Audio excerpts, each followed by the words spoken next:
Have you ever wondered how a person ends up being a seminary professor? What are the struggles? Are seminary professors just off in the clouds, or are they actually somewhat like us? Stick with us as we get into that with Matthew Meinard in our interview today.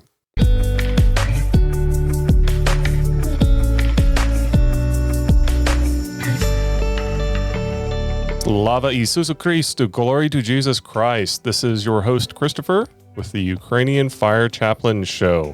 So we have an amazing Catholic Guardians interview for you today. I'm going to give you a little bit of an introduction as far as who I'm interviewing. Dr. Matthew Meinard is a graduate of Catholic University of America, currently serves as a professor at the Byzantine Catholic Seminary, which is the seminary for the Ruthenian, commonly called Byzantine Catholic Church of the United States. He has a very interesting background, a lot of upbringing in the Latin Church and a traditional, more Thomistic formation. He's pretty well known for a lot of his translation work, mostly concerning philosophical matters of the 19th and 20th century writers. But he has a unique book that has come out in 2021 called Made by God, Made for God, which is a layman's level introduction to Catholic morality. It's an awesome read. Highly recommend you guys take a look at it.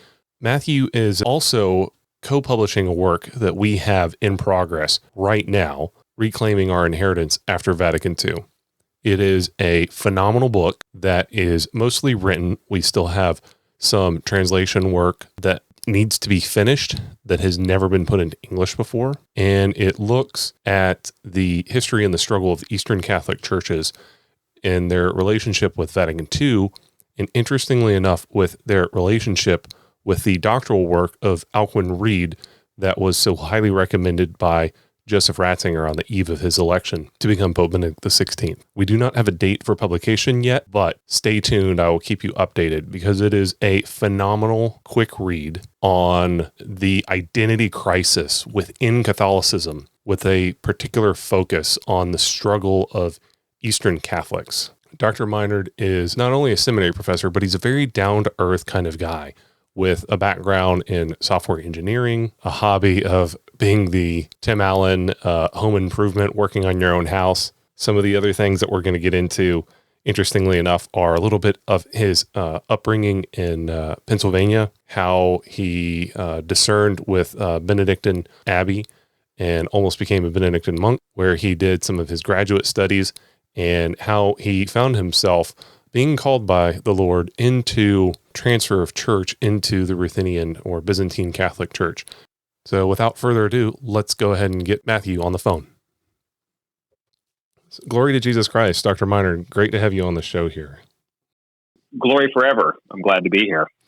So I wanted to take today and go into a little bit about the unique position that you were in as a seminary professor and a convert to the Byzantine Catholic Church.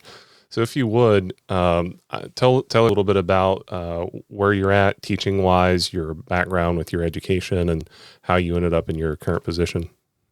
Sure. Yeah. So teaching-wise, it's quite appropriate. The day that we're even here talking, I'm teaching at the Byzantine Seminary, actually, in Pittsburgh. The Ruthenian Catholic Church has their main seminary in Pittsburgh, Pennsylvania. We also teach for the Melkite Catholics who are members of the Antiochian Orthodox Church, who are formerly in union with Rome, have been for several centuries. And then smaller Transcarpathian Church, the Ruthenian Church, which actually runs the seminary. I grew up as a Roman Catholic, actually. Western Pennsylvania, pretty standard, maybe a pretty standard experience of Roman Catholicism, more from like the 1960s or 50s, except for the fact that it was the Novus Ordo form, the new form of the Roman Rite, but it was a rather ethnic. Parishes still were pretty active in my community otherwise.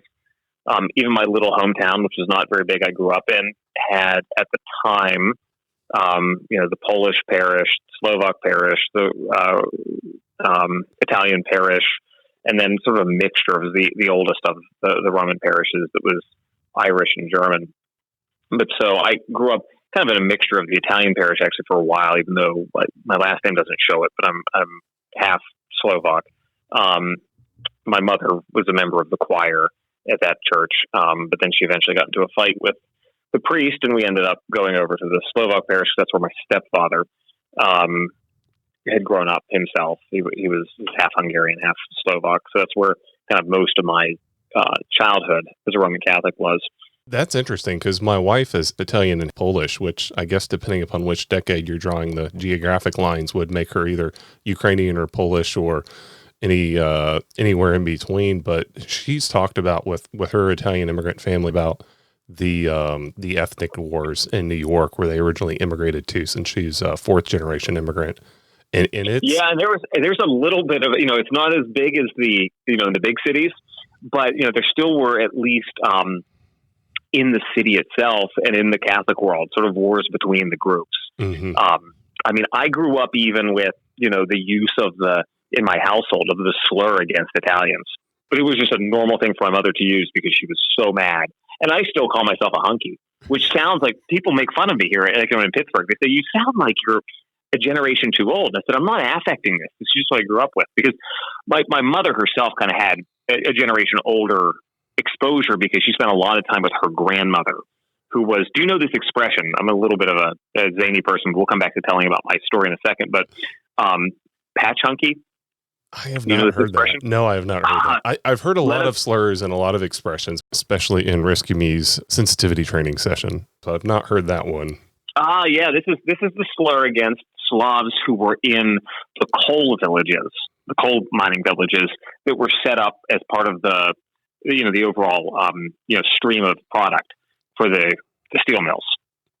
So the Fricks and Carnegies, they owned mines all throughout Western Pennsylvania, and it became the slur of sort of the local Protestants, but also actually the local Italians and Irish, to look down, even Roman Catholics, to look down their nose at even their fellow Roman Catholics who were Slavs, and they referred to them as Slavs or Magyars, the Hungarians. They would call them patch hunkies. I would have thought that the Catholics would have at least had a little bit more solidarity, considering how outlandish so many of them were in the very WASP Protestant culture that was the background of America. No, but you don't have that. My wife would say the Irish did it to the Italians, who turned around and did it to the Polish, who turned around and did it to the blacks, who turned around and did it to the Slavs and the Ukrainians, and it was just good old fashioned infighting from there. Yeah, the Irish did it to the Germans too. I mean, I remember getting all the lore from my days. So this is kind of backing up. I lived in the Roman Church as a Benedictine monk. Actually, I discerned for a couple of years at St. Vincent Archabbey. I mean, I was more conservative than the place, but I ended up there because I just was a local boy, and it's all I knew. And that was a German foundation. It was the first Benedictine house here in America, or North America. I should say in the United States, because just in case there was some other foundation up in Canada. And this was this right out of undergrad or right out of high school for you? So that was basically right out of college. I went to college there at St. Vincent. I worked a couple years as a software engineer. So my undergraduate, I was a dual major in Catholic theology and computer science and a minor in math. Worked for a couple of years, but had figured basically like my career could go really well. So I'm going to jump ship. I'm going to torch my career because it's going to be harder to torch it later. Mm-hmm. So I became a Benedictine. So you get a lot of that kind of lore as part of the story of how the Irish mistreated the Germans as well. So I was there for 3 years. So I did as you know, most mail orders, unless maybe the Carthusians may be accepted here, they do very short postulancy. And then quickly go into a novitiate, because so many of the mail orders are clericalized. Mm-hmm. St. Vincent was no exception. So you basically, you need to get to a place where you can guarantee that if someone comes in with enough philosophy, at least at that period of time, to not need a pre-theologate, that you could get them an ordinary for a diaconal ordination by the end of year 3. Mm-hmm. That they can make solemn vows. So you just end up doing it 1 year novitiate, 3 year simple vow period, and then you're done. I made 2 years of simple vows. We renewed them yearly. Very bad relationship with the archabbot at the time. There was some really nasty political stuff going on between the archabbey and Rome, which I found to be distasteful. And we'll just say that my differences led the archabbot, though not the rest of the community, to tell me to turn tail and go. Nothing scandalous. I mean, I just didn't renew my vows. But it was the kind of normal thing of politics. You ask questions about things that are happening. If the reigning power doesn't like it, so be it. worked out very well for me. I ended up being able to actually care for some family members who were sick at the time. And then I ended up going to graduate school at the Catholic University of America in D.C. for philosophy. So I ended up doing some stuff for my licentiate or my master's, my ecclesiastical master's, related to our knowledge of the natural law, the natural moral law, history, and kind of the development of our cognition of the moral law, mostly in the thought of the French Catholic thinker Jacques Maritain. And then I did, typical dissertation, on 14th century figure doing something with the metaphysics of logic. Gervais Natalis was his name. You do your dissertation, you deposit it. Some people, that's all they do for the rest of their life. I put it behind me. I wrote an article to summarize it, put it behind myself, and I was done. I think you appreciate this. I was done with academia. I don't even know if I ever told you that when I was... No, I don't remember that, actually. Yeah, I really was. I didn't know what it was going to do next. I was kind of doing some adjuncting, just the self-enclosed world of academia. I just thought, I don't want to do this. I struggle with this to this day, actually. There's just a kind of self-referentiality and narcissism. Do you think it's more of the academic culture, or do you think it's kind of, that is the academic versus lay or versus the non-academic culture? Or do you think how would you specify that a little bit? Because I've got a brother that's a, PhD professor for State University, and I've talked many times about, leaving. My brother's like, for the love of God, please don't go into academia. He can't stand half of it, loves half of it, can't stand the other half of it. What is your take in particular on this? Yeah, and I can't, of course, he's got the experience of sort of what a normal undergraduate program is like. I've actually never taught in one, not even as an adjunct. I taught in a night school program that was for non-traditional students back then. So I don't have the kind of hatred of it for sort of the institutional problems, what everyone might think about, like education's going to hell in a handbasket or something like that. People would say, people aren't devoted to the life of truth or something. I don't have that kind of anger at academia, or even the politics of higher ed as it becomes just so distorted because of kind of federal policy in America. Mm-hmm. I actually don't like I don't feel at home, first of all, among those who would have been raised desiring to be a professor. Mm-hmm. I mean, I probably in some ways as a kid, because I was a nerdy kid, I would have, maybe sort of thought of myself that way, but I came from a really blue collar background, blue collar family, blue collar area. I still live in my home area, basically. I mean, it's just, no one cares at my parish that I'm a professor, and it's probably better for my soul. There's another sense in which, too, professors frustrate me because they kind of are perpetually in graduate school. Mm-hmm. Now, you're not picking on me with my 3 graduate degrees, are you? Well, you're not in graduate school in your mind, though. I mean, you do stuff, sir.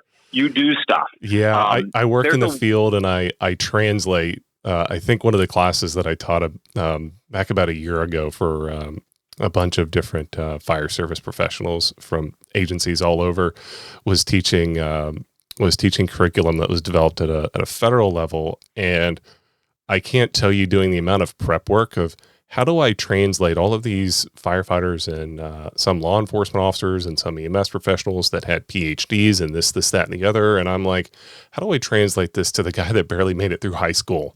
Because they have to get through basically 2 college courses in 6 days, or they have to pay to go through it all over again. Yeah, it's like this culture. I love the curriculum, but the lingo is very. I found it very difficult for a lot of people, or for me to even translate without having to put in a whole tremendous amount of time. Which, from the feedback, I thought I was somewhat successful at doing that, but it's almost like a completely different jargon, much like, the fire service or EMS or any, software engineer, any trade has this technical jargon. And how do you translate that for people outside that trade or profession? Yeah. And that's, I'm not against technical jargon, and I'm not saying you are at all either. It's a necessary thing for a developed state of knowledge. And look, and we'll come to me coming to the Byzantine East here in a second, but I was trained in a lot of Western stuff, both you can't really do a lot of philosophy in like 13th, 14th, 15th, 16th century stuff in the West, but also doing a lot of theological texts. Mm-hmm. And I'm aware of how the West needed to develop actually a pretty tight and robust quasi-scientific vocabulary of theology. But those who sit around and sort of lisp their little vocabulary at each other for those who understand their language, I don't like that. And I feel like even Catholic academia can be like that among those who are, faithful Catholics. The other side, though, as well, though, is I feel that there's a kind of stultification. Look, you have a family with multiple kids and you provide. And of course, people who become professors, they provide for the family. I'm not trying to be too negative. But there's a way in which people are willing to be basically walked over by the lack of payment that you get as a professor and act as though it's a fine thing because they so desire to be a professor that you're just, it's okay. It's okay. I will just take on more work. I won't really act as though I'm someone who has, kind of rights as an expert in my field. I'm just glad to have the position that I'm in, and I'm basically going to live the same kind of vagrant life of a graduate student. That sounds like almost every firefighter's gripe I know. I mean, sometimes this sadly happens where people just they'll adjunct for forever. Mm-hmm. Now, that's the funny thing. That's where I've, in a sense, ended up. I always tell people I'm a glorified adjunct, but I ended up doing it because I got a call from the dean of the Byzantine Seminary, and I had just started going pretty regularly, probably for about 9 months, to the local Ruthenian church. So I had no plans to get married, but I ended up finding the perfect wife for myself while I was still in D.C. We actually had deep connections to Western Pennsylvania. You found her in D.C.? Yeah, isn't that weird? I know it's not the place that one looks. It's like the heart of the beast in some people's eyes. Well, and so here's how she was in D.C. coming from Richmond, pining to return to Western Pennsylvania, but she was visiting her brother who lived in D.C.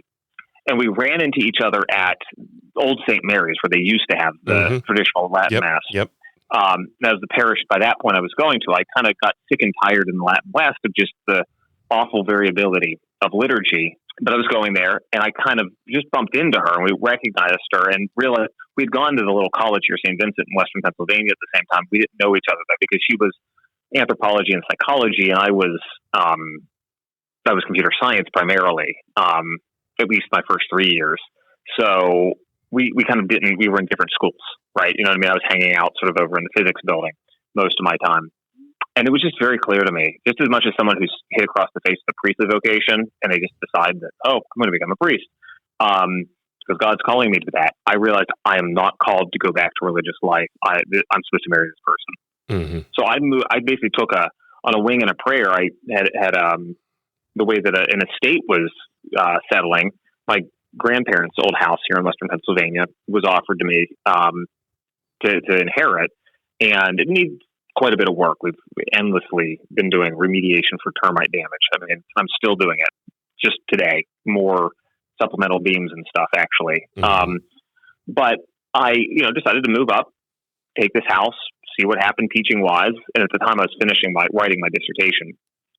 So I ended up going out of laziness to the local Ruthenian church because I didn't want to drive as far as I'd need to that day when it was snowy and I had my little tiny Nissan car out to where the traditional Latin Mass was.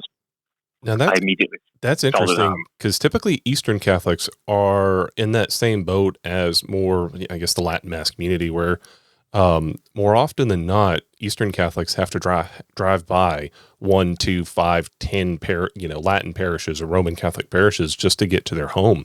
And so there's that cost of belonging where you take it more personal, you take it more, I don't want to say seriously necessarily, but you make that experience on Sunday much more part of your life than just something culturally in passing, or as the temptation is with just, well, we go to the local church and that is what it is. And, you don't go too much beyond the surface of just, that basic simple observance and engagement. But there's that struggle and that longing for that personal identity. That's interesting that your Ruthenian parish was actually closer than your Latin Mass parish. Usually it's the other way around for a lot of Roman Catholics. What's actually true is, although it's a different direction on the highway up on the mountain, there's a little Roman parish that's close to us, 7 minutes away. The Ruthenian church is about 12 minutes away down in town. It's the first church you go by if you go the other direction. So actually, you have to, in order to get to the Roman churches, you have to pass the Ruthenian church. So it ends up being the first thing. It is a very different experience. Being in old Rust Belt, Western Pennsylvania, right, is just a different beast. Because you've got, leftovers. It's the leftovers of, Slavdom of the past. And, we're not a huge parish, but we're not small either. And so although we're going to probably face the demographic issues that every one of them are going to, it's different. It'll be a little bit delayed because we were a very sizable parish once upon a time. And I just fell in love. I always joke. I say it was like there was a Slavic part of my soul that just loved even the tone system of our liturgy. And, I think this is probably true for you Ukrainians as well. I mean, the problem is I've gone to some Ukrainian Catholic churches here in the Pittsburgh area, and I was never always convinced that they were doing the whole of your repertoire for what they were doing on Sunday. And what's interesting is our churches were one officially up until I think 1924. But I mean, obviously there being, big cultural and geographic, tendencies depending on where in Slovakia or Western Ukraine or you would have immigrated from. Yeah, and that was in the end. It was this ill-fated Roman idea that you could combine those from Eastern Ukraine with then the kind of mixed diaspora that are the Rusyns.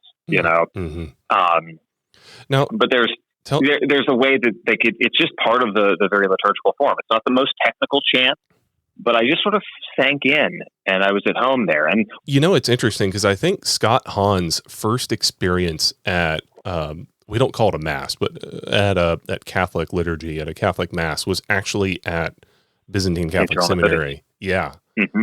Yeah, close enough to where he grew up in Ambridge. I think he's from up here. Yeah, that I don't know how he stumbled here, but he has told that story publicly and even to me once, in person. That this was the first liturgy he'd been to. Now, what about your wife? So, like my wife, again, half Italian, half Polish, with an admixture of depending on where you draw the geographic lines. But she was born and raised Roman Catholic. I came from a nominal Protestant family and followed my brother headlong into Marxist atheism, in my high school years. But with your wife, so like for me, I was actually spending a month. This would have been over a decade ago. I was spending a month with Alcuin Reed right after he had set up his little monastery in 2011 in La Garde-Freinet in southern France. And it was at the end of spending that month-long visit with them and their community. Not that I was a Latin masser at the time or anything like that. I mean, I was received into the church and the new Reformed rites. For me, I didn't really view it so much as an issue of validity. I didn't view it so much as an issue of genuine spirituality and whether people can encounter Christ or not. But for me, there was just that nagging question over my head once I had studied the great writings of Joseph Jungmann and the writings of Ratzinger about this question of the identity struggle. Because myself being a convert ultimately is, yes, I'm becoming a Catholic, but what does it mean to be a Catholic? And so that question of like, what was my identity? Well, I was there for a month with Alcuin and quickly discerned, I think I'd spent probably $200, $300 something on long distance. I took the picture of the phone booth where I was calling my then girlfriend at the time, who now my lovely wife of almost 10 years, where I was sneaking out of the guest room at their little board up house that they had there.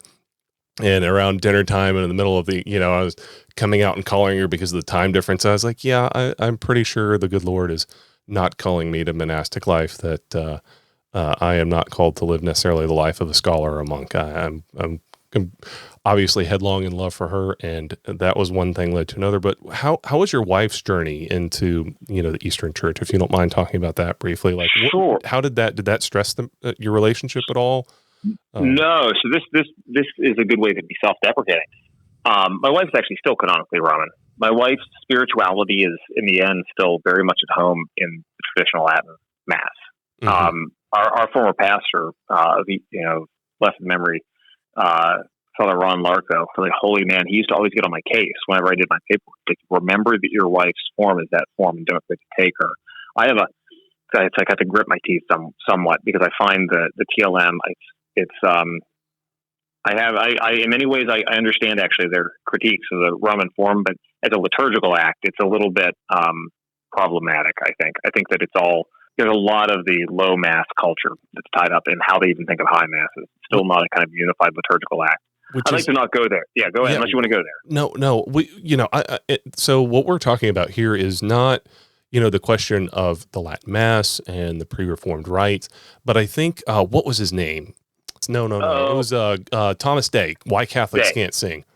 And he talked a lot about this Irish subculture, in layman's language, the beaten wife syndrome of basically the burden that Irish Catholics had to deal with being martyred and suppressed and being stripped of their rights and their property for being Catholic.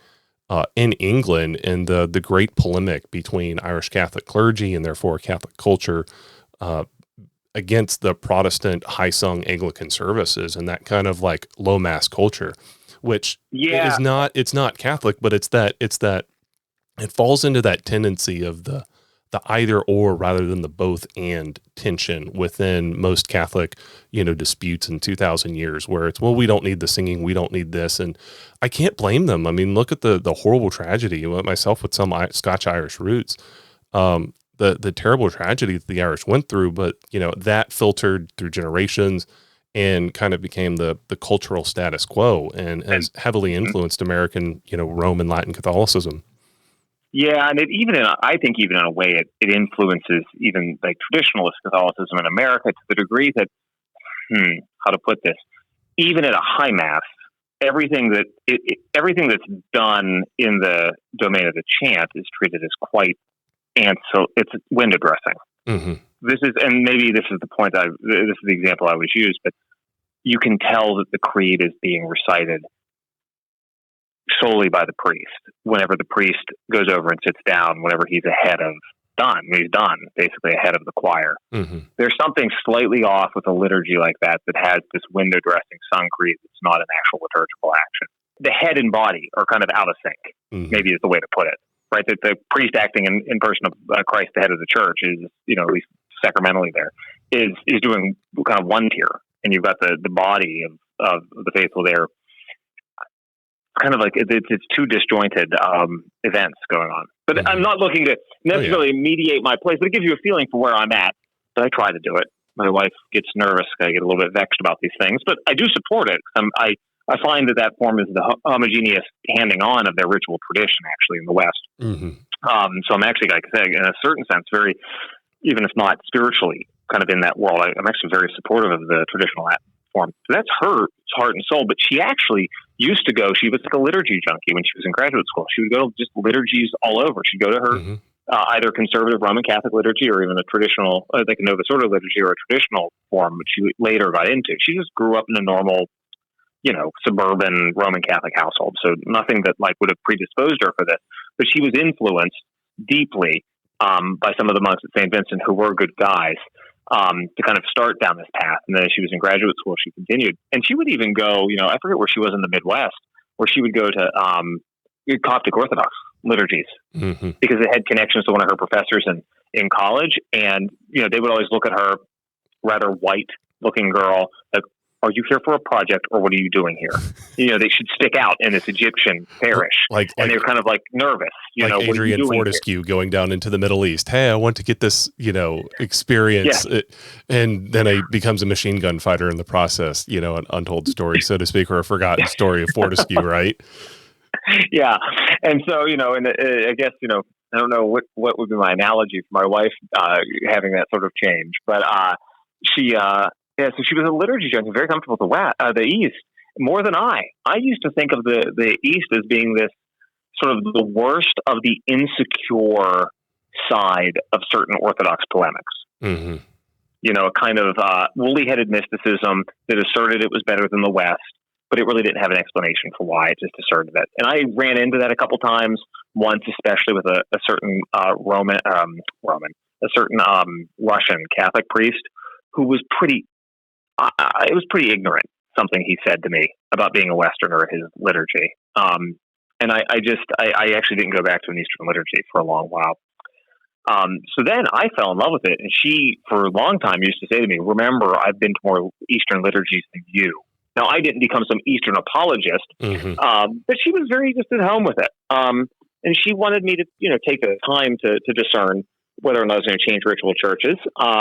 But she said, you're going to have to be fine with the fact that I'm not going to change, but I'm totally comfortable with our household having basically these two aspects and primarily being Eastern for the sake of the kids. And, she was it was very easy, actually. We had our first child while I was still canonically Roman. So we had a monk at St. Vincent, actually in the traditional form to the baptism, but that's not because of a question of validity, just because it was just where I was at the time. I was kind of on this path, but not yet canonically there. I wasn't doing paperwork yet. I mean, I was trying to take time. I think it took 2 years' time or so. Actually discern, make the thoughtful. But I felt so at home. Exactly. Like discern, am I really called to stay here, or is this kind of escaping the Roman Church? I felt so at home, and I still feel it to this day. It was totally the right decision. Sometimes people will stay in the Byzantine East and never change their canonical status. They're kind of, it's like strangers in a strange land, I guess. They're sort of escaping from the West, and they kind of feel generally enough at home, and then they end up being there for the rest of their life. I just knew I kind of wanted to go this direction, and I get a call from the dean of the Byzantine Seminary.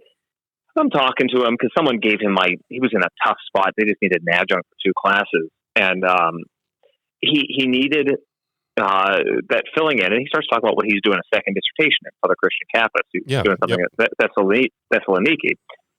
And he starts talking about Hervaeus Natalis' work. He says, man, I see that you did your dissertation on Hervaeus Natalis' treatise on second intentions. He said, I actually knew Father Tavuzzi over at the Angelicum back whenever I was still functioning in the Roman Church. He's canonically, he's ascribed Roman, but he's been functioning in the Byzantine world for a while.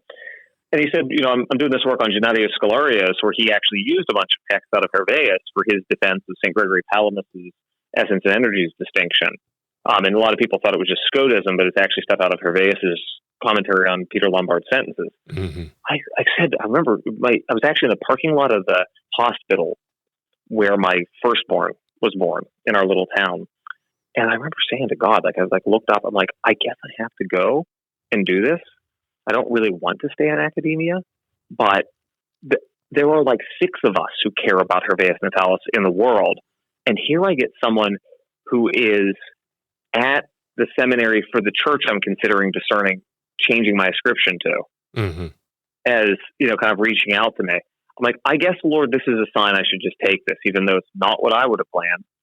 And so I end up coming here and covering, the bit of philosophy we do, but I also end up teaching the moral theology, because his attitude sort of at the beginning was, we don't have a full pre-theology yet, so we have to craft, and we were kind of in the continual period of kind of renewing the curriculum at the time, a full, cursus of studies in moral theology that includes the philosophy, but it has to hide it because they don't get it, and we have to mostly do moral theology. And I said, but I'm a philosopher.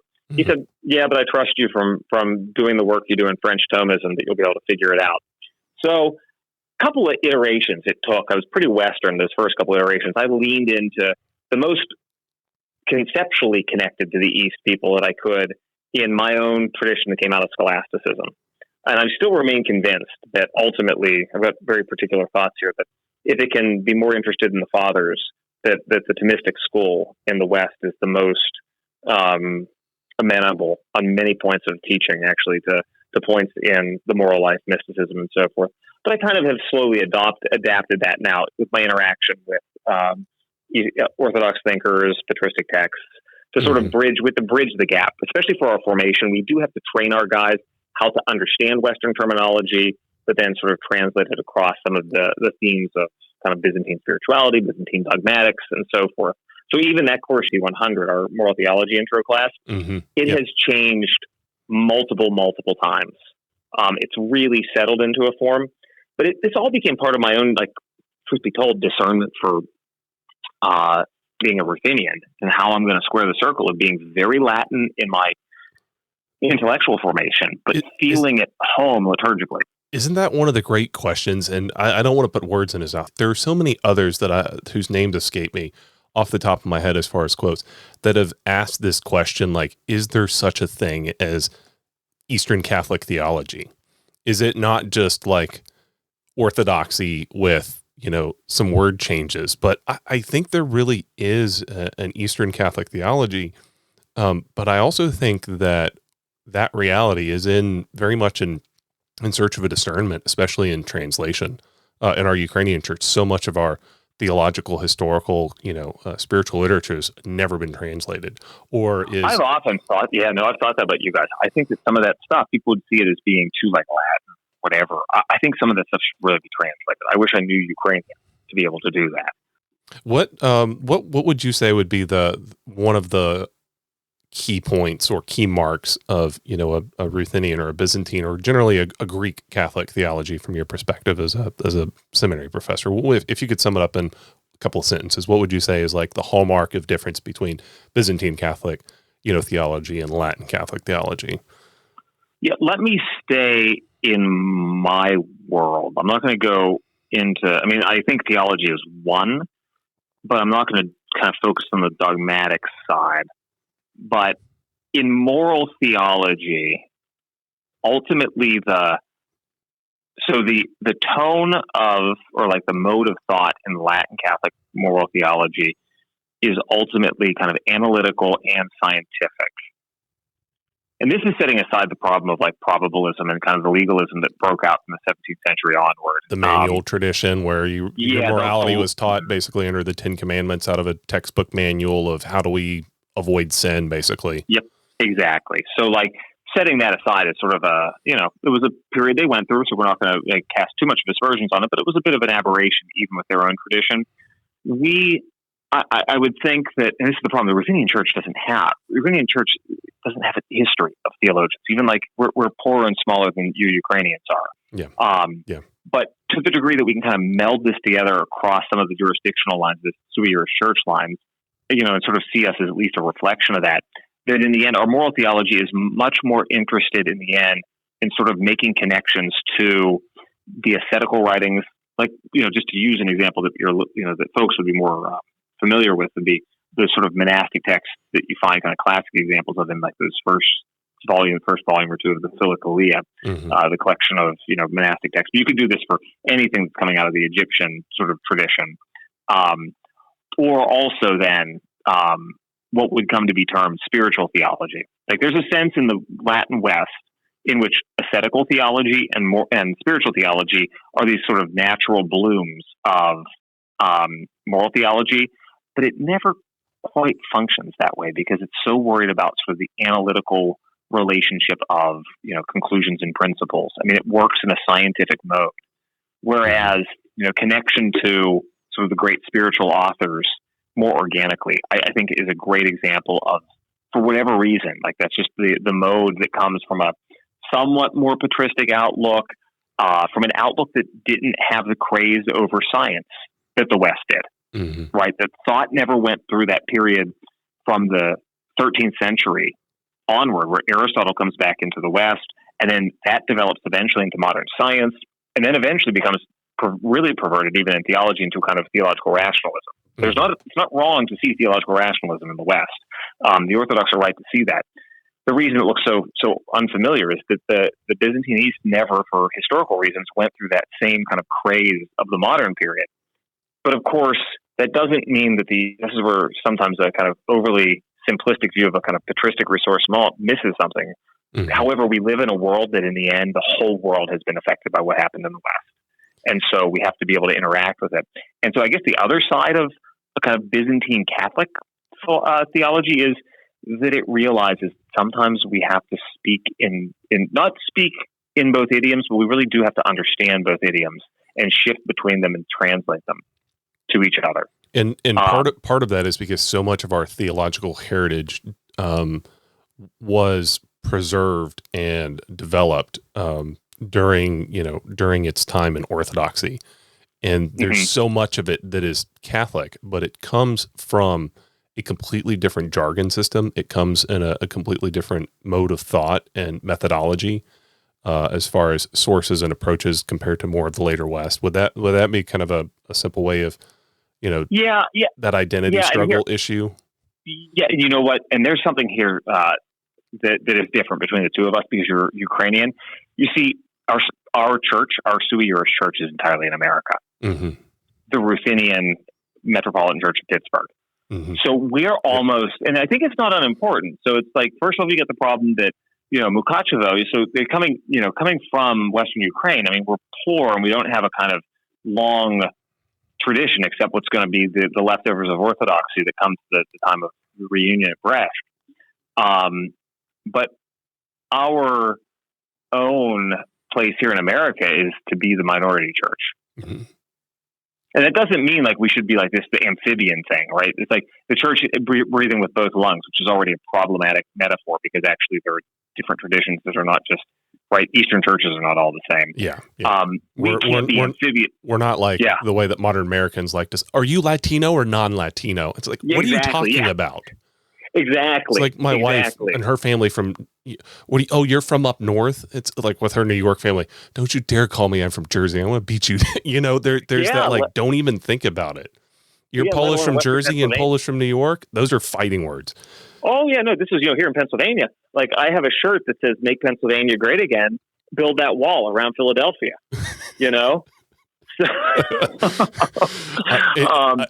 Just coming back from Ohio, of course, there was this sign up there that was like, heaven is like this and hell is like Ohio or something like that. The polemics up there. And if they have one more bit of this jargon, but this is the richness. That my wife has a shirt of Ohio that says "Worst state ever." She hates Ohio because she had to live there for 2 years of grad school, and we found it in some like street vendor in Pittsburgh. But this is there are so many variations in the 23 churches, right? And so, anyway, but you also can't act as though an Eastern church is sort of this mixture of West and East inside and stuff. So we have an identity crisis. But we do find that, especially I think in our church, because we're so small and so kind of Americanized, and we don't have our own tradition. We're very much in the midst of that sort of like identity question all the time, because our academic dean once, from what I heard, said to the students, you need to remember you have, because he's a Roman Catholic technically, right? So you as a Ruthenian have no theologians historically. Now it's not quite true, but I mean, it should be taken quite seriously, actually, this issue of the kind of poverty of our particular church. And so trying to find a way to deal with, actually it'd be Orthodox texts that really are pretty close to the disunion in our case. Like there's nothing. Melkites even don't really have this. It's not as though we're talking about Orthodox texts from the 19th century or 18th century. Those are technically, those are related to our thought, but they're parallel because that's already after union in the case of a number of the churches that are in union with Rome. So, I think that, like I said, at a kind of conceptual level, you have what I said about the nature of moral theological speculation, which is not foreign to the West, but has its own kind of practical, more immediate kind of ascetical application, spiritual application. Like the direction, maybe to circle back around, the direction it tends to go is ascetical texts in a more scientific mode are like the experiential basis for then doing analysis. Whereas there's always a clear idea in a at least, Constantinopolitan derived Byzantine Eastern church that the purpose of moral theology, for instance, is actually to turn back toward, the great texts of monastic asceticism and spiritual theology for the actual practice of it. You feel the practical bent there in a way. There's been quite a bit of a shift of that in the Latin West in the past century of turning back, obviously predominantly towards Scripture, a little bit towards the Fathers. Now, how I've started going through your work. Tell me a little bit about that, because for those of you that don't know, Dr. Meinert had a great work published called "Made by God, Made for God" very recently, and it's predominantly focused on questions of a layman's approach to theology, of morality, and talk a little bit about how this work kind of sheds light on some of those tendencies and those issues that we were talking about within, the developing moral theology that returns more towards the scriptural and patristic roots of theology. Yeah. So I wrote this book for Ascension Press, and it was, so it's aimed in a sense at a Roman audience, but I took my cues for sort of the more Latin inflections that are there in my own approach to, especially the theology of divinization, right? That by grace we are, extended the life of the Trinity. We are made, refashioned in the likeness that was lost at the fall in Christ. And so to lay out, kind of the main great themes of divinization or theosis, which, I can't believe how many people after I wrote that book, still, if I've, when I talk to them, they're kind of surprised by this. And it blows my mind because I knew when I was a Westerner, the authors that were involved in the renewal of moral theology, for example, that looked to focus far more on the themes of divinization, the theological virtues, the spiritual life and the Holy Spirit, and how growth in the virtues, whether theological or the Christian moral virtues, is central. Not the notion of law is then kind of derivative on that. So I never really imbibed this legalism, and I just was struck by just the kind of very basic framework of theosis, as one would say in the Greek form, being made into the divine likeness. Divinized virtue as opposed to a very legalistic obedience of law. Yeah, and so at best, a kind of virtue ethics that's natural law is what people would know. Mm-hmm. And I'm just so struck by it, because I thought, I know I wrote the book to make that clear, that divinization kind of is at the center of the moral life, but I just didn't expect so often to hear from folks, this is very new and interesting. Like, geez, I thought that this had kind of seeped out in the past 50 years or so. And for those that aren't familiar, when you're talking divinization, you're talking about what, Peter would say, which was, we become the partakers of the divine nature through grace, not we become, pantheistic Correct. gods or stuff like that. Exactly. Like some people would hear divinization. What do you, isn't that like something from the pagan myths and stuff like that? Yeah, and so it's interesting, because there was some quote, it was out of the Latin Irenaeus or someone, that Thomas Aquinas uses somewhere, where he uses the accusative, that will be made gods, he says. Yeah, God became man, so man could become gods. Well, but in the Latin is, it's just a straight accusative that will be made gods. And the Blackfriars translation, it's somewhere in the Summa Theologiae. They're a little bit buttoned up Brits, and they translated it away. Like, you lose the sense of it. It's I forget what it is now. Father Andrew Hofer has it in a talk. He's a Dominican from the East Coast. And they basically translated it away because it sounds so scandalous. Mm-hmm. Because it could sound like a kind of weird New Agey pantheism, but it's actually, it's this ancient theme that goes back to, the great divine exchange. How it is in the redemptive incarnation, the saving incarnation, we would say, that the wholeness of what God can communicate to man is given to Christ and then spills over into all of us, because he's the head of the new humanity. So I'm trying to kind of bring that, which is still very influenced by my former Latin masters, so to speak, but as a kind of Trinity-centric, Christological-centric view then of the moral life. And then you kind of pass down through the theological virtues of faith, hope, and charity, and how they divinize our mind. They give us a capacity to grasp the supernatural life of God, his supernatural providential plan of salvation history, how this is related to the moral life, and how the moral life is a kind of instrument in the hand of this divine life. And so I kind of talk about the Christian moral virtues of conscience formation by prudence and different kinds of justice, courage, and temperance.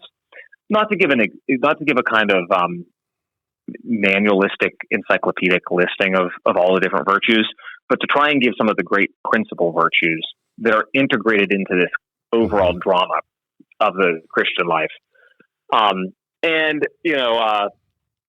It's not like I haven't made scads of money off the book or anything. You could say the approach would be more of a focus on the thou shall rather than the thou shall not approach to morality. Exactly. Like the way that it will be approached is basically there will be sin discussed, but it's after you see in the given chapter, like why the given virtue we're discussing is a good. You understand shadow in view of understanding what the light is.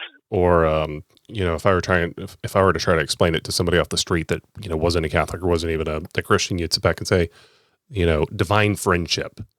This is the essence of friendship. You don't start with friendship by saying, what kills my friendship with you? You start by saying, what is my friendship? What constitutes my friendship with you? How is that friendship lived out? And then you look at the rest as, so to speak, setting up the fence that protects the field. But at the end of the day, if all you're ever focused on is the fence and trying to stay off, falling off, and to sit on the fence and not fall off, you're not playing on the field. Yep, exactly. Well said. Good summary to keep me from being too much of the professor who's been teaching all day. Oh, no. So for those of you that don't know, hopefully some point in, we'll actually get our co-publication out on this question of identity struggle. From the council, from the time of especially the council of the Second Vatican Council, and some of the discussions about the what I just used the expression today. What is that expression? Yeah, the question of ancestral tradition, or as Alcuin loved to write in his dissertation that was highly recommended by Pope Benedict XVI, then Cardinal Ratzinger, objective liturgical tradition. This whole question of a living paradosis, a living handing on, which a lot of people would hear Alcuin, especially with, earlier in 2022. Where he went and got himself ordained apart from, his bishop's permission. And I'm not here to endorse anything like that. Going back to his academic work, what's fascinating is that the scholarly work that he has done on liturgical history is still worth looking at in spite of the great controversy surrounding his ordination to the priesthood. But one of the things that's fascinating is this question of the relationship between liturgical practice and the relationship between the liturgical life of a particular church as like the living locus and the living expression of her theology, which sums up, I forget, who is it, Pius the 12th or 10th, who made the comment, the preeminent form of the ordinary magisterium of the church is her liturgy. I'm actually not sure. I would be more likely to see that in something like Mediator Dei. So I would say that's in Pius the 12th. It was actually, I think it was actually an offhand comment, because I've come across it in Louis Bouillet's works and writings where he, had this like offhand quote from. But it's very true, right? I mean, there's a whole controversy about, like, is there a constitutive tradition, like a body of tradition that kind of is separate from Scripture, that whole material sufficiency question.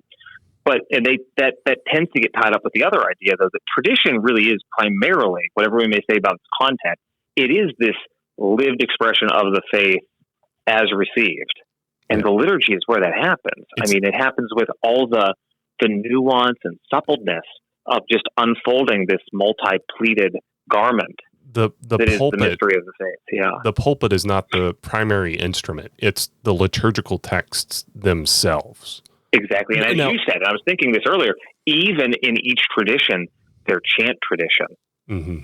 Think about how and I presume we have this in both the Slavic contexts, where you have tones that sort of are clearly chosen to overlap, things from Great and Holy Week and our funereal services, for instance. You'll have overlappings of texts. You've got all kinds of ways that certain tones even that are sort of just overlap different feast days and whatnot. Mm-hmm. Not even the antiphon, but just particular one-off tones that we have. You really can't go in and even start plucking that stuff without just messing up an element of passing on the connection of the tradition. You have to treat it like a living organism. Change happens, text can be revised, removed, edited, but at the end of the day, there is this great question of ultimately, substantial continuity. And in the debates between the Reform and the Reform, and whether the Reformed rites are okay from a cultural expression of Latin theology, not whether they're valid or not, but whether they're, substantially in that cultural identity continuity or not. And we're not talking about language. We're talking about levels of expression and stuff like that go back to the Nouvelle movement, right? But here's one more liturgical thing that's just an interesting example of this continuity. Do you know how, in our pre-sanctified liturgy? So here in the Byzantine Church, we have during the Great Fast, liturgies Wednesdays and Fridays. Could be Mondays. Mondays aren't aliturgical. You can have it's just normal at parishes to Wednesday and Friday. And so you're using pre-consecrated species to be a little bit Latin or language. And during the very end of Lent, right before Holy Week, you have those two huge pericopes, those two huge readings at Vespers, at the Vesperal, whatever, at the pre-sanctified, that come from the Joseph cycle. Mm-hmm. Well, you know what that's from? That's an echo that goes back to around the time of Chrysostom, where the Joseph cycle was actually the Holy Week reading. And Joseph was read as typological for Christ. And there are actually all these interesting Joseph typologies that you can find in the Gospels. I was just talking to Father Christian Kappas about this today. And so the early church had this awareness, and maybe this was forcing the text, maybe not. They're like, well, we need to change this actually to deal we have another set of texts here to deal with the Exodus echoes and other things, but we need to save this. And so let's just shove that as much of that as we can onto Wednesday and Friday of the week before Holy Week. Mm-hmm. But there's still to this day, some Orthodox churches will talk about how the patriarch Joseph is celebrated during Great and Holy Week or Great and Holy Monday. Sometimes they'll say, Mm-hmm. and it's because of this ancient reading of how the Joseph cycle is it's not a proto-evangelium, but it's a kind of early evangelium of the story of Christ. Mm-hmm. And it's a great way that liturgy teaches us how to read the new in the old. And so we didn't get rid of it. We just kind of shifted it and compressed our liturgy. Put it in a cycle and it'll survive somehow. Yeah. Almost. Yeah. May not survive in the parishes, but it'll survive somewhere. Oh, well, that still survives for us. We have the full, it's like 5 pages. It is the longest thing to have to chant when you're a cantor. If you can find a cantor willing to do it and a priest willing to do it and faithful willing to show up for it. That's true. You actually had this past year, one of the other cantors was there helping because my kids were there, and she handed it to me. She's like, I'll watch your kids. You can chant all of this. But I forget who is saying it, but they were saying that, there is no such thing as a mediocre Jesus, and there's not supposed to be this thing such as a mediocre Christ. And he was talking, I think he's actually a Ruthenian Catholic priest, and he was talking about this great struggle of whether we just do simple tones or more advanced tones, and kind of the wars that go on in parish culture over the struggle of trying to retain one's musical tradition. And he was just making this comment. He says, well, there's no such thing as a mediocre Christian, and there's no such thing as a mediocre Jesus. We're supposed to struggle for, not for like this Palestrina choral opera presentation, but we're supposed to struggle to try to preserve and hand on, something above just like a vanilla flavor of our liturgical life. Yeah, one step above a recto tono, basically. So the one question, right, that comes into why am I having a Byzantine Catholic theologian and seminary professor on my show, and how is that related to being a guardian? What do you see as like one of your greatest struggles, and what do you see as one of the greatest struggles for the young men coming into your seminary today? Considering what, Ratzinger, what Benedict said back, 70 something years ago in his Introduction to Christianity, quoting that Kierkegaard story of the, theologians and preachers are basically, clowns in the sense that they're like this clown that was all dressed up for a performance for a circus.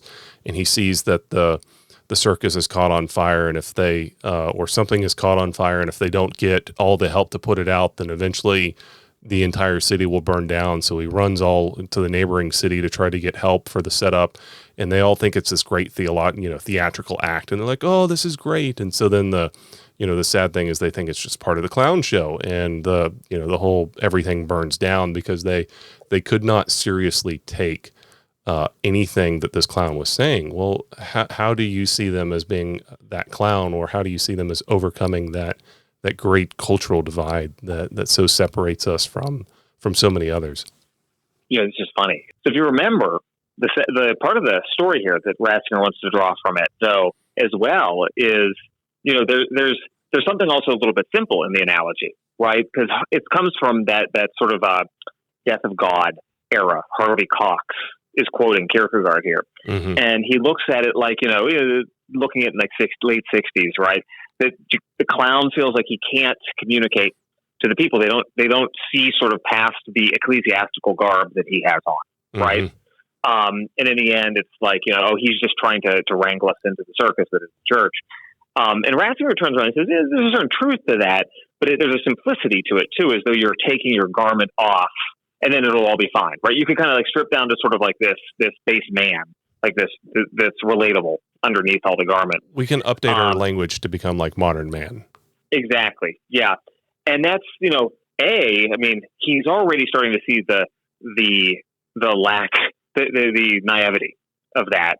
But he also makes the point too, it treats the theologian as though really in the end, anyone who's worth their salt doing any kind of theology is totally separate from the world and its sort of the anxieties of a Christianity, today. Like it abstracts it makes it, the clown seems too separate from the world. He never was.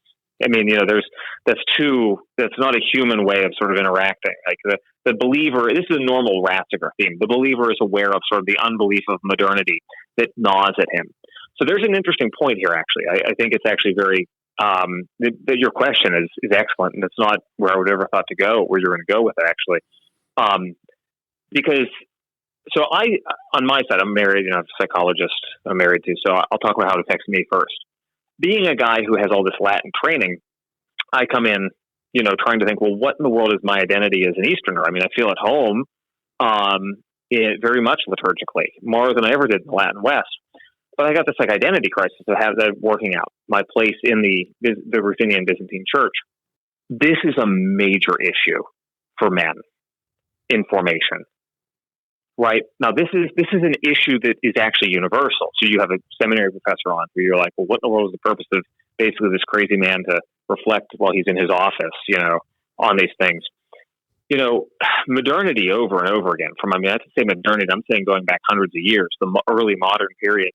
It so uproots so many different traditional patterns of life that there's a reason why philosophers and theologians of a more conservative stamp keep reflecting on, like, what is our meaning? What is the meaning of man in the midst of all this change?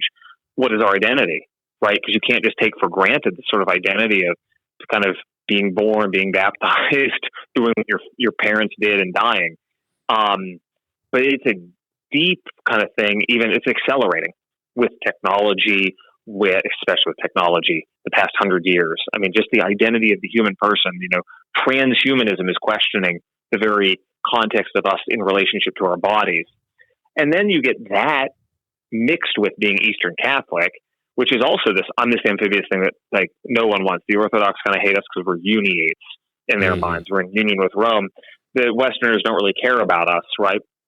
And so our men are kind of at the middle of both that general malaise of identity formation and also the Eastern problem. And people kind of list in different directions. I mean, we do have some guys who kind of are ex-Latin Catholics who remain very Latin. More often, the normal way is sort of to react by excess and be like, we don't want anything to do with sort of being, Catholic, except that we're in union with Rome. But like, that doesn't really matter. We are Orthodox, and it just happens to be we're in union with Rome. And working this out in a mature way that sort of recognizes the space that we live in as Byzantines, and just as men, young men who are young or sometimes middle-aged men. We have a lot more young men right now at the seminary who are trying to also just identify themselves as people discerning being priests in the American Ruthenian context and Melkite context is probably like the most kind of base level thing. Like other formation things that are going on, even in spiritual life and all of that, presuppose this need for a deep, both human and also, spiritual formation in their primordial identities as Byzantine Catholics in the contemporary world. We had a couple of years ago, our regular accreditation cycle happened, and they came in from the external board came in, and they're sitting down with us professors. We were talking a bit, and we just mentioned a little bit about how this is a normal thing. Discussing our identity is a thing that comes up with our men all the time. And it was a Roman Catholic priest, very energetic guy from down in Houston. He said, the guys at our seminary, they're going through the same thing, but because they're in the majority, because they're kind of in the mainstream of Catholic world, they still convince themselves that they basically have some kind of prefabbed identity, right? They can kind of draw on still like the last remnants of American Roman Catholicism, even though it's becoming more and more embattled kind of in the modern secularized world.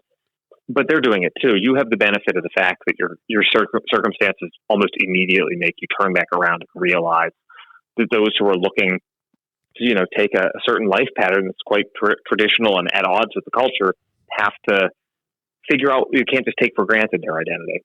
That's just the nature. I mean, and that's just the way of the modern world anymore. It's hard, we don't have continuous formation. Many people don't have good Catholic schools they can send their kids to, or we're homeschoolers precisely because we're trying to keep at least some idea of formation without being too insular. The mainstream of education institutions that are secular are deeply problematic, coming from and I grew up in that world, so I don't cast total aspersions on it, but it gives a worldview quite at odds in its implicit kind of warp and woof. Even if it was the best of worlds, let's imagine a not anti-religious school in Northern Virginia. You would be in an environment that encourages you that one of the first things that are most important is to try to do as well as you can so that you can get into an Ivy League school or a immediately under that level school, as though that's the great, get ahead. Getting ahead is like the kind of anthropology of the day. Social, and material ambition. Yeah, exactly. Or so economic Yep. And so you're working against these currents. And we have the benefit of at least knowing we're not even accepted. We're not understood by our Latin brethren. So, we're not even thought of very often. And so we have the benefit of sort of having to say, okay, we have an identity crisis, at least work through it. I think that this question of identity is very important. And it's why we have so many reactions in our politics today. And I'm not really trying to go into, sure. I'm not trying to jump politically, but this is why you have kind of the same kind of spasmodic things going on politically, is precisely for this reason too. People looking for identity, and you're just kind of grasping to various things across the spectrum, actually. So that's my answer. And so the clown, I feel sort of the same echo of that, right? That sort of becomes part of the project. Is we're actually facing something that is a really important question salvifically, and just for good human flourishing. That others too face. That is such a Marshner quote right there. Really? That is such a William Marshner line if I have ever heard one. Good human flourishing. No, I feel not in bad condition. My firstborn is named after Cardinal Cajetan, Josephine Guetin, and he's doing that work on the Cajetan translation whenever it's going to come out. So, Dr. Marshner, how are you doing? I flourish. Thank you so much for coming on the show. Now I will have to have you back on to go through a little bit of your moral theology and your teaching and some other interesting stuff as well. But I know you've been on Matt Fradd's Pints with Aquinas and a few other shows, but I wanted to kind of have you on to tell a little bit more of the personal side and the humorous side that goes on in the walls of academia. That does not convey through a lot of very heavy, academic debates on YouTube and other platforms and stuff like that. So, no, it's been enjoyable to share a little bit of what it's like to be someone who bumbled into the Ruthenian Catholic Church. Yes. Well, Matthew, thank you so much again for coming on the show, and hope that we can talk again soon. Yep, I hope so too. All right. Bye-bye. Take care. This is your host, Christopher. If you like today's episode, give us a thumbs up and subscribe. Also, click the bell for notifications on future content. If you haven't already, check out our website, theufcshow.com, ways that you can support us and find us on other platforms. Until next time.